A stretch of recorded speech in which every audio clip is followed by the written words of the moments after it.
4, 3, 2. Welcome, everybody. My name is Matthew Leva, and we have Greg Zakowski. Zakowski, you're close. Better awesome. than most. Awesome. Very nice to meet you. Thank How you you for doing? being here today. I'm doing well. welcome. So, Greg, pretty much we're here to interview today because we understand that you worked in a TV programming for children. Could you describe Yeah, that I've for us?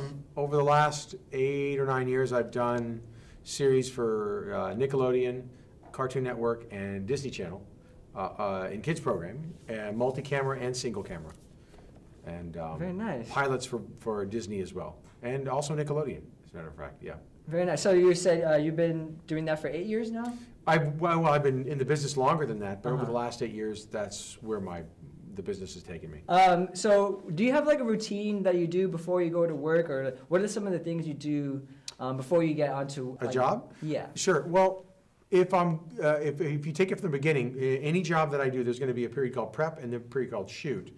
Prep is the weeks prior to actually shooting, where you get the script together and you break it down. You meet with the different departments. You take meetings so that everybody comes to an agreement on what the color of the wall is and what the shirt would be, whether we want this tonality on the wood or we want lighter beach colored, and we Everything. want swivel chairs. All those meetings take place. You scout the location. So in prep, it's a slightly different kind of before you come to work. So I may not have to be to the office until 8 or 9 o'clock, sometimes 10 o'clock. It depends on when the director is going to get there.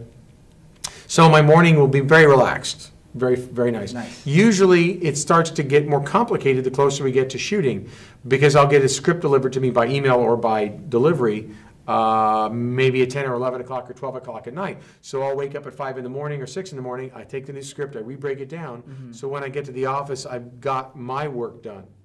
And the reason is, for me, I like to be as far ahead of the curve as I can. Exactly. I find that my job is best serviced when I can answer questions and not go, hang on, I need an hour. And people like the fact that, at least I believe they like the fact that if they ask me a question, I generally know the answer because I did my homework the night before. I would think, though, the biggest background you could have for this business is a love of everything. Because you can go on a job and the subject is a kid who wants to be an astronomer, so you have to learn about astronomy. Or you will get to learn about astronomy. Or you could find it's about an invasion in Africa, and so you learn about how that works, and you learn about car driving and being in space and anything. And so I think if you like the idea of getting new subject matter, job to job to job, then this is a great business. That's great. Well, thank you very much for your time, a Greg. pleasure. Very nice meeting you. Yeah. Thank you, everybody. Thank you, guys. All right. Cool. Welcome back, everybody. Thank you. My name is Matthew. Once again, I'll be the host for today. And we're here with David Massey. Welcome, David. Thank you. Very Happy well. to be here. Thank you very much. Thanks for taking your time. So we're just going to interview you. Pretty much, we all go to Cal State LA here, and we just wanted to get some background information about what it takes to be into the TV business. What can you expect once you get there, and some warnings or like some stories about some of your best times there. So. Yeah, sounds great. Okay, so as a Cal State LA student, is there one little tip or a piece of advice that you would like to give other students who are observing this? Yeah, I mean, I think if you're trying to get into the film industry, for me, there are two main things that I try and keep in mind. One piece of advice and one thing to remember. And the piece of advice is that it's never really not your job. If someone, Yeah. if you're working as a PA or you're working on a set or you're working in a production office, if someone asks you to do something, even if it's something you're unfamiliar with, you should take a stab at it. Don't just say, oh, I can't do that. I don't know how to do that. And try and take the time to figure it out and feel comfortable in appropriate situations asking for help, because people are happy to teach you how to do something, because then the next time you can take care of it and they don't have to worry about it. The thing that I always tell people to keep in mind is that a lot of people get very stressed out in the film industry. There's a lot of burnout. People work crazy hours. It's very stressful. There's a lot of money being put in, and you're not sure if it's going to make money. Yep. And so people get very nervous and stressed out. And I always try and remind people, we're not curing cancer. What we're doing is great, but it's also fun. We're making TV, we're making movies, we're making things that people enjoy. Yep. The bar for how important what we're doing isn't necessarily incredibly high. So if you keep that in mind, you keep in mind that it's supposed to be fun, it's supposed to be enjoyable, you're making entertainment, then hopefully you can keep your own stress levels down. Yes. Thank you very much for your time, David. Of course. Thank you. You're very welcome. Thank you. All right. Sitting here to my left is Dan Watanabe. So, Dan, you were the former VP of Development at Fremantle Media. Yes, I was. Very nice. Could you explain what the jobs were being the VP of Fremantle Media? Okay, Fremantle Media was a large multinational corporation, and I had the benefit of starting with them when it was actually a very, very small company that had about 20 employees called Scotty Brothers Pictures. Oh. And Scotty Brothers Pictures was associated with Scotty Vintage Television, Scotty Brothers Records, which had Weird Al and James Brown and a couple of other artists, you know, on the kind of the later end of their career. Their TV shows at that time were America's Top 10. And I was hired because they were doing more feature films. So the last feature film I worked on was the Resurrected, which was directed by Dan O'Bannon, who wrote Alien and Total Recall. Funny things happen, and the company had an opportunity to get involved with a network show. And it was a network show that had been a huge hit in an overseas sale. And at that time, that wasn't really done. But the network hadn't renewed the show. So Fremantle put all of its resources together, and I mean all of its resources, and they did everything they could to bring this show to first-run syndication. And that show was Baywatch. Oh. So this fat Asian was the executive, the current executive on Baywatch, On Baywatch. for 11 years.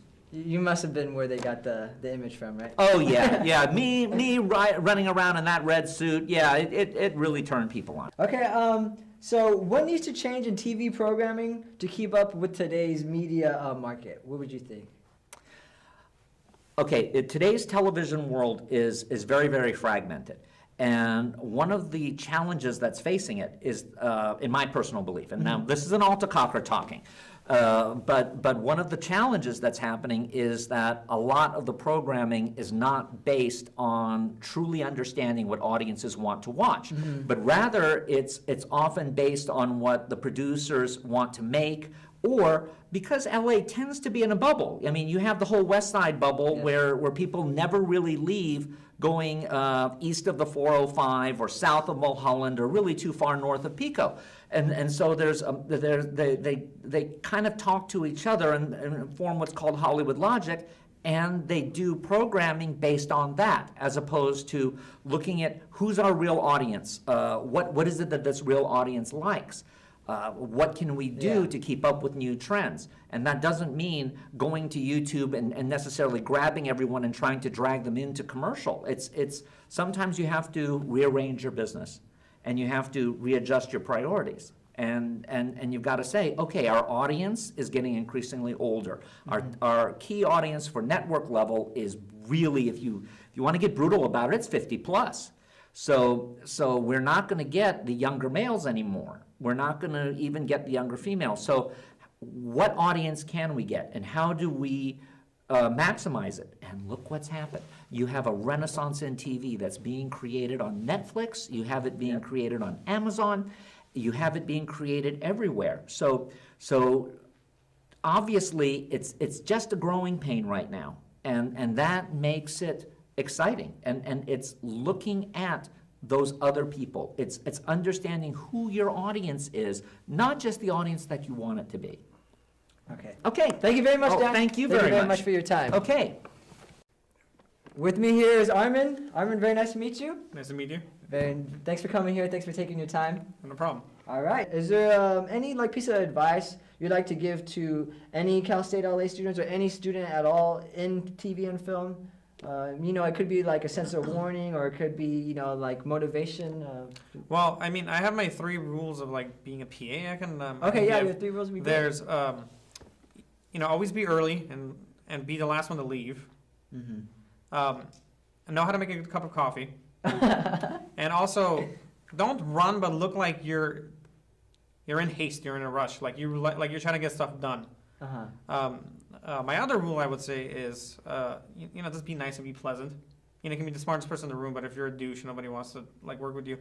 And the last thing I can say is, you're not saving the world, so to have fun. Yeah. Like, it's if something's not going right at that moment, there's no reason to lash out at anybody. There's no reason to blame somebody. It's just kind of like, all right, we'll figure it out, because we're not saving the world.